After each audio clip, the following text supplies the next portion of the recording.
30 ساڵ لەمەوبەر پانۆرامای ڕووداوەکانی ڕاپەڕین بە ئازادکردنی شاری کەرکووک گەیشتە لووتکەی خۆی و ئەو شارەی گشت بەڵگەنامە مێژوویەکانی عوسمانی و خۆراواییدا کۆچی لە کوردستانی بوونی دەکەنەوە. ڕاپەڕین تیدا ئەنجامدرا، بەڵام چاوچنۆکی هێزە داگیرکەرە جیهانی و ناوچەیی و ناوخۆیەکان ڕێگر بوون لەوەی بە جوگرافیای خاچی نیشتیمان شاد بێتەوە. هەمیشە ئەو شارە گەورەترین لەمپەر بووە لە بەردەمی ڕێکەوتنی شۆڕشەکانی کورد و حکوومەتی ناوەنددا. تەنانەت زۆربەی گفتوگۆکان با سانایی چوونەتە پێشەوە تا گەشتونەتە سەر مەسەلەی کەرکووک، بەڵام لەوێدا گەشتونەتە بنبەست و لە ئازاری ساڵی 1991دا ئەوە یەکەمین جار بوو کە جەماوەر و هێزی پێشمەرگە بتوانن بە شێوازێکی کردەیی کوردستانیەتی شاری کەرکووک بسەلمێننەوە.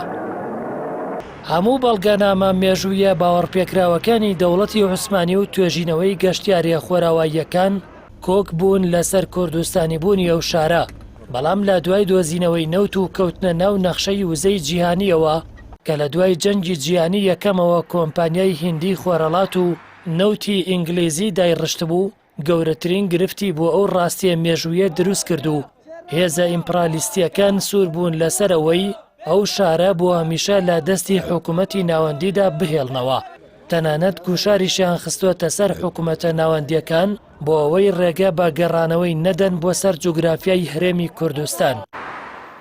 مادەی 140 دەستوری عێراق داوای یاساییکردنەوەی دۆخیە و پارێزگایە دەکا و دوای ئەوەش بە ڕیفراندۆم چارەنووسی دیاری دەکا، بەڵام لیژنەی دیراسەکردنی عێراق کە بە لیژنەی بیکەر و هامڵتون ناسرا بوو لە ساڵی 2007دا پێشنیازی ئەوە دەداتە ئیدارەی کۆشتی سپی ویلایەتە یەکگرتووەکانی ئەمریکا کە ڕێگە نەدرێت ڕیفراندۆم لە کەرکووکدا ئەنجام بدرێ، چونکە دۆخی ئەو شارە بە بەرمیلی بارود چواندووە.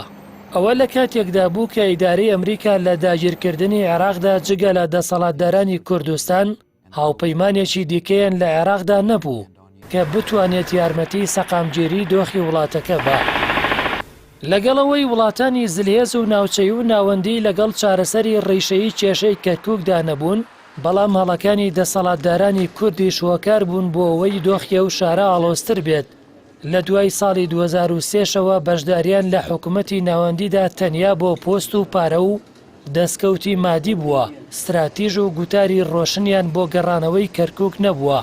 ئەو کاتەش کە بەهۆی شەڕی گروپی داعشەوە ئەو ناوچە گرنگە بەبێ جەنگ کەوتە دەست کوردەوە، دەسەڵاتدارانی هەرێم نەک هەر یەک ڕیز نەبوون، بەڵکو یارمەتی دروستکردنی میلیشای حەشتی شەعبیاندا لە گەرمەسێر و کەرکووک و هەر ئەوەش بووە سەرەتای نەهامەتی داگیرکردنەوە و قڕکردن و دەرکردنی کوردانی ئەو ناوچانە. لە هەموو ئەوانەش خراپتر لەو ماوەیەی دوای ساڵی 2014دا کە ناوچە نەوتیەکانی کەرکووک لە دەست دەسەڵاتدارانی کوردستاندا بوو، داهاتی نەوتەکەی هەروەکو داهاتی نەوت و گومرگەکانی ناوخۆی هەرێم لە تاریچیدا مایەوە و هیچی لە خزمەت دانیشتوانی ئەو شارەدا خەرج نەکرا. بۆیە لە دەیەی سێەمی ڕاپەڕیندا هەلی دووەمی زێڕینی گەڕانەوەی کەرکووک بۆ سەرخاشی نیشتیمان لە گۆڕنرا کە هەندێک کەس تەنیا باسی ڕۆژی 16 ئۆکتۆبەر دەکەن و خۆیان لە هۆکارەکانی تری دەدزنەوە.